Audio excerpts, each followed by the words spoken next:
এই সংবাদ বিবরণী অনুষ্ঠানে উপস্থিত আছেন দলের সম্মানিত ভাইস চেয়ারম্যান সাবেক মন্ত্রী বাবু নিতাই রায় চৌধুরী, উপস্থিত আছেন দলের সম্মানিত ভাইস চেয়ারম্যান প্রখ্যাত চিকিৎসক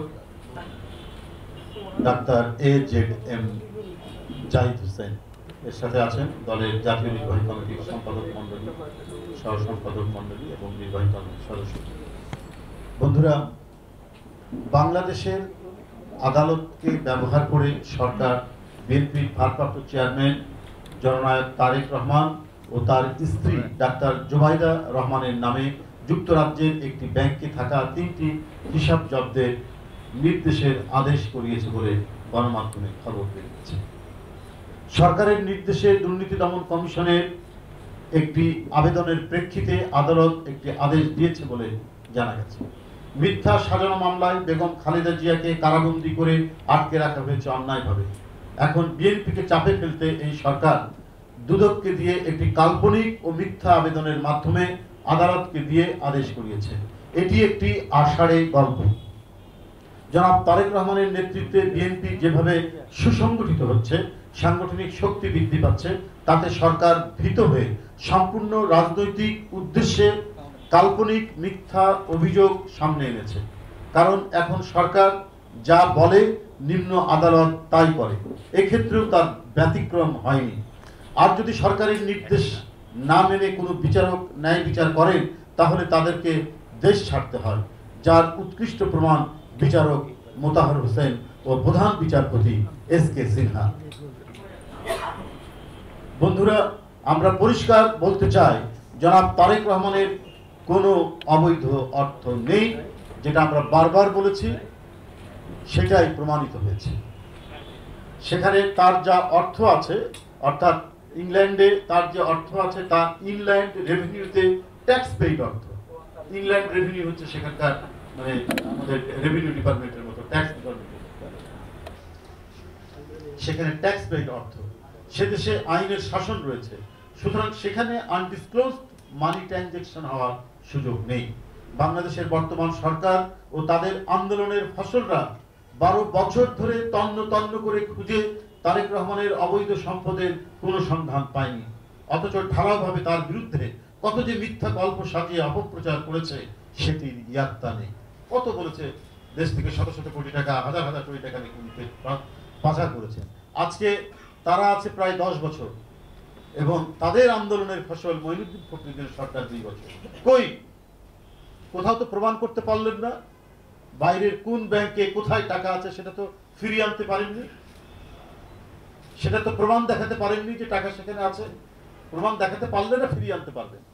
অথচ অনর্গল মিথ্যা কথা বলে গেছেন, অপপ্রচার করেছেন কলঙ্ক লেপন করার জন্য। কিন্তু জনগণ এটাকে কোনোদিনই পাত্তা দেয়নি, কারণ জনগণ আপনাদেরকেও চেনে এবং জনগণ জিয়া পরিবারকেও জানে। এই কারণেই আজকে কোটি কোটি মানুষের হৃদয়ের মধ্যে জিয়া পরিবারের এক অটুট অবস্থান অক্ষুণ্ণ রয়েছে। সে দেশে আইনের শাসন আছে, সুতরাং সেখানে আনডিসক্লোজড মানি ট্রানজাকশন হওয়ার সুযোগ নেই। বাংলাদেশের বর্তমান সরকার ও তাদের আন্দোলনের ফসলরা 12 বছর ধরে তন্ন তন্ন করে খুঁজে তারেক রহমানের অবৈধ সম্পদের কোনো সম্পদ সন্ধান পায়নি। অথচ ঢালাওভাবে তার বিরুদ্ধে কত যে মিথ্যা গল্প সাজিয়ে প্রচার তার বিরুদ্ধে। এখন দুদককে দিয়ে আরেকটি কুৎসা রটনের নতুন অধ্যায় শুরু করলো তারা। যুক্তরাজ্যের বিদ্যমান আইনে আইন সিদ্ধ বিষয়ে বাংলাদেশ সরকারের আদালতের হস্তক্ষেপের কোনো এখতিয়ার নাই। সুতরাং বাংলাদেশে যে অপরাজনীতি চলছে এটি তারই প্রতিফলন। জিয়া পরিবারের প্রতি সরকারের প্রতিহিংসার প্রতিফলন এটি। সরকারের মদতে দুদক আদালতকে ব্যবহার করে যে আদেশ জারি করিয়েছে সেটির তীব্র নিন্দা ও প্রতিবাদ জানাচ্ছি বাংলাদেশ জাতীয়তাবাদী দলের পক্ষ থেকে।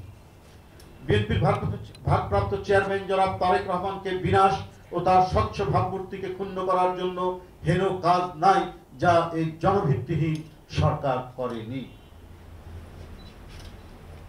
একদিকে তারা তাদের অনুগত কিছু পেইড মিডিয়া দিয়ে প্রতিদিন জিয়া পরিবারের বিরুদ্ধে হাইপার প্রোপাগান্ডা চালাচ্ছে, অন্যদিকে আদালতের ঘাড়ে বন্দুক রেখে জননেতা তারেক রহমান ও জিয়া পরিবারের বিরুদ্ধে ব্যবহার করা হচ্ছে। জনাব তারেক রহমানের বিরুদ্ধে মিথ্যাচার, অপপ্রচার ও কুৎসাতে সাধারণ মানুষ ক্ষুব্ধ ও তিতি বিরক্ত।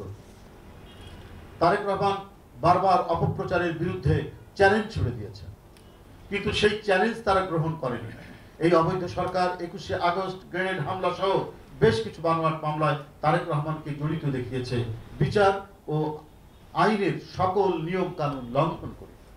এইসব মামলার এফআইআর বা চার্জশিটে তারেক রহমানের কোনো সংশ্লিষ্টতা ছিল না। যেমন আপনারা জানেন 21শে আগস্ট গ্রেনেড বোমা হামলায় তাদের আন্দোলনের ফসলরাও কিন্তু চার্জশিটে তার নাম দিতে পারে, অথচ তারা ক্ষমতায় এসে নিজেদের লোককে আপনার সেখানে তদন্তকারী কর্মকর্তা দিয়ে যে আওয়ামী লীগের নমিনেশন চেয়েছিল, যে নৌকা মার্কা নিয়ে পোস্টার করেছিল নমিনেশন প্রার্থী হিসাবে, সেই লোককে অর্থাৎ কাহার আকন্দকে তারা তদন্তকারী কর্মকর্তা নিয়োগ দিয়ে তার মাধ্যমে জনাব তারেক রহমানের নাম চার্জশিটে দিয়েছিল, যেটা আপনাদেরকে আমরা বারবার দলের পক্ষ থেকে বলেছি।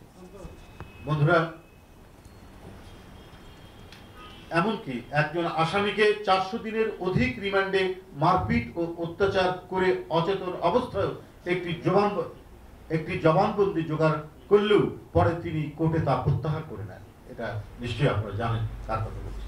কিন্তু আজ্ঞাবহ আদালত তা প্রত্যাহার না করে তারেক রহমানকে অভিযুক্ত দেখিয়ে বিচারের নামে প্রহসন করেছে। এমনকি অন্য একজনের ফিনান্সিয়াল মামলায় তারেক রহমানকে জড়িত করতে চাইলে একটি আদালত তারেক রহমানকে নির্দোষ রায় দেয়, কিন্তু সেই রায় শেখ হাসিনার নির্দেশিত রায়ের বিপক্ষে যাওয়ায় বিচারককে শেষ পর্যন্ত প্রাণ বাঁচাতে বিদেশে পালিয়ে যেতে হয়। প্রধান বিচারপতি এস.কে. সিনহা ষোড়শ সংশোধনীর রায় মনোভূত না হয় সরকারের সর্বোচ্চ মহলের নির্দেশে তাকে অপমান অপদস্থ করে অস্ত্রের মুখে দেশ ছাড়তে বাধ্য করা হয়। এরপর বিশ্ববাসীর কাছে বাংলাদেশের বিচার ব্যবস্থার নামে যে দলীয় প্রভাব বলয় তৈরি করা হয়েছে তা স্পষ্ট। কোন বিচারক সরকারের হুকুমের বাইরে গিয়ে ন্যায় বিচার করার সাহস এবং সুযোগ নেই। কোন বিচারকের সরকারের হুকুমের বাইরে গিয়ে ন্যায় বিচার করার সাহস ও সুযোগ নেই। বন্ধুরা, মিডনাইট ভোটের প্রধানমন্ত্রী শেখ হাসিনা বলেছেন, সাধারণত রাষ্ট্র পরিচালনা করতে গেলে অনেক সময় সরকার ধীরে ধীরে মানুষের কাছ থেকে হারিয়ে যায় বা তাদের জনপ্রিয়তা হ্রাস পায়। কিন্তু আওয়ামী লীগ সরকারে আসার পর থেকে জনগণের আস্থা অর্জন করেছে, জনপ্রিয়তা আরো বৃদ্ধি পেয়েছে। প্রধানমন্ত্রী আরো বলেন, এবার সকল শ্রেণী পেশার মানুষ আওয়ামী লীগকে সমর্থন জানায়, এমনকি ব্যবসায়ী সম্প্রদায় ঐক্যবদ্ধ হয়ে আওয়ামী লীগকে সমর্থন করেছে। কৃষক, শ্রমিক, শিক্ষক, ছাত্র, সবচেয়ে বড় কথা যারা প্রথমবারের ভোটার, নবীন ভোটার, সকলেই আওয়ামী লীগ সরকারকে আবারও চেয়েছে, তাদের সেবা করার জন্য মানুষ ভোট দিয়েছে। এটা হলো প্রধানমন্ত্রীর বক্তব্য।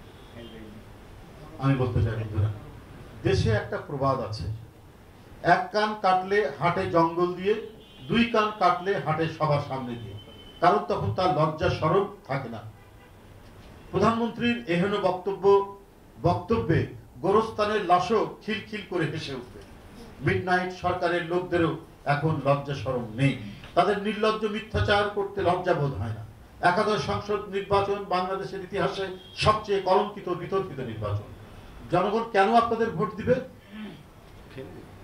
কেন? আপনারা নূর হোসেন আপনাদের লোকদের দ্বারা হত্যা হয়েছে, উপজেলা চেয়ারম্যান, তারপরে ভোট দেবে? ইলিয়াস আলীকে আপনার গোয়েন্দা বাহিনী গুম করেছে, সাইফুল ইসলাম হিরুকে করেছে, সুমনকে করেছে, তারপরেও ভোট দেবে? জনিকে ক্রস ফায়ারে হত্যা করা হয়েছে, এভাবে শত শত হাজার ক্রস ফায়ার হয়েছে, তারপরেও আপনাদেরকে ভোট দেবে? পদ্মা সেতু লোপাট করেছেন, তারপরেও ভোট দেবে? আপনারা দেশের সরকারি ব্যাংক বিমা লোপাট করেছেন, লক্ষ লক্ষ কোটি টাকা আপনারা শেয়ার বাজার থেকে তুলে নিয়ে গেছেন, তারপরেও আপনাদেরকে ভোট দেবে? আপনাদের জনপ্রিয়তা বেড়ে যাবে? আপনার দেশের জনপ্রিয় নেত্রীকে অন্যায়ভাবে জেলে রেখেছেন যে মিডনাইট নির্বাচন করবেন বলে, তারপরেও মানুষ আপনাদেরকে সমর্থন করবে? এটা এর উত্তর দেওয়ার কিছু নাই। নীরবে এবং প্রকাশ্যে যখন যেখানে মানুষ সুযোগ পাচ্ছে এটা নিয়ে অট্টহাসি দিচ্ছে। তাদের নির্লজ্জ মিথ্যাচার করতে লজ্জা বোধ হয় না। একাদশ সংসদ নির্বাচন বাংলাদেশের ইতিহাসে সবচেয়ে কলঙ্কিত বিতর্কিত নির্বাচন, যে নির্বাচনে ভোটারদের দরকার পড়েনি, দরকার পড়েছে চতুষ্পদী প্রাণী। আইন শৃঙ্খলা বাহিনী ও প্রশাসন মিলে আগের রাতে ব্যালটে সিল মেরে বাক্স ভর্তি করে রাখে। ভোটের দিন ভোটারদের ভোট কেন্দ্রে যেতে দেওয়া হয়নি। আওয়ামী লীগের নেতাকর্মীদের ভোট কেন্দ্রের 400 গজ দূরে রাখা হয়েছিল। কেন রাখা হয়েছিল? সাধারণ ভোটাররা যাতে ভোট দিতে না আসে। আর প্রশাসনের লোকরা তাদের বলেছে তোমাদের তো লাগবে না, আমরাই তো ভোট কেন্দ্রে আছি, মানে বুথের যে ব্যালট বাক্সগুলো আমরাই ভরিয়ে দেবো, তোমরা যাতে সাধারণ মানুষের ঢল না আসে ওটা ঠেকাও। ওই জন্য আওয়ামী লীগের নেতাকর্মীদেরকে 400 গজ দূরে রাখা হয়েছিল। আর ভোট কেন্দ্রের ভিতরে অবস্থান নিয়েছিল আওয়ামী লীগের মনোনীত সাজানো প্রশাসনের লোকরা, আইন প্রয়োগকারী সংস্থার লোকেরা।